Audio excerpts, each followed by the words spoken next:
Election Day, we're introducing you to candidates in races around the region. Today, we're focusing on a race with national implications, Indiana District 3 in the U.S. House of Representatives.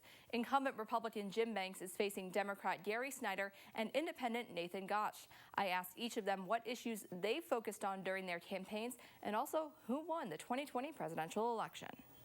It's a three-man race for the District 3 seat in the House of Representatives. Republican Jim Banks is looking to be reelected for a fourth term. For the last 6 years, I've built up a record in Washington and some seniority as well. So to go back for another term in the majority, Republicans are going to win the majority in the House. So to be a leader in the majority party in the House of Representatives will give me a front row seat to doing good and important things for Northeast Indiana. Meanwhile, Democrat Gary Snyder is looking for his first elected position and believes his previous work experience makes him qualified for office. I understand what it takes to run a business, run something.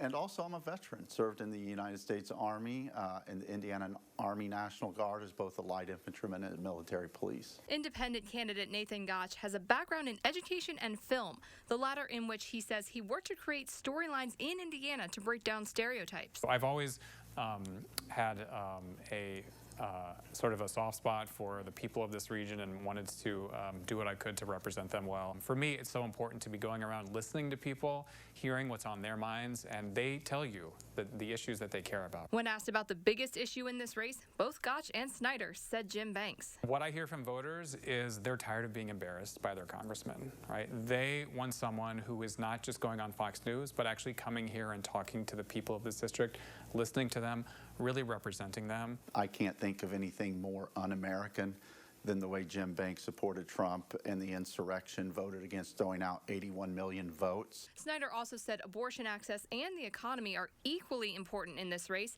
and Banks agreed the state of the economy will play a major role at the polls. The combination of inflation and energy cost has caused a devastating effect on working families, and it's the top issue that when Republicans get the majority, we have to address it. We have to find a way to bring down inflation, bring down gas prices, and make life easier for working people. One issue that has contributed to the divide in the Republican Party in the last few years is the legitimacy of the 2020 presidential election. I asked each candidate who won and if it was a fair election. Both Gotch and Snyder say Joe Biden won a fair election. Banks said he objected to how the election was conducted in 2020 and will not apologize for doing so. To view extended interviews with each candidate and to keep track of local and national races, you can visit our election page on WFFT.com. We'll also have live election results coverage at our usual time, 10 p.m. right here on Fox 55 on election night, November 8th.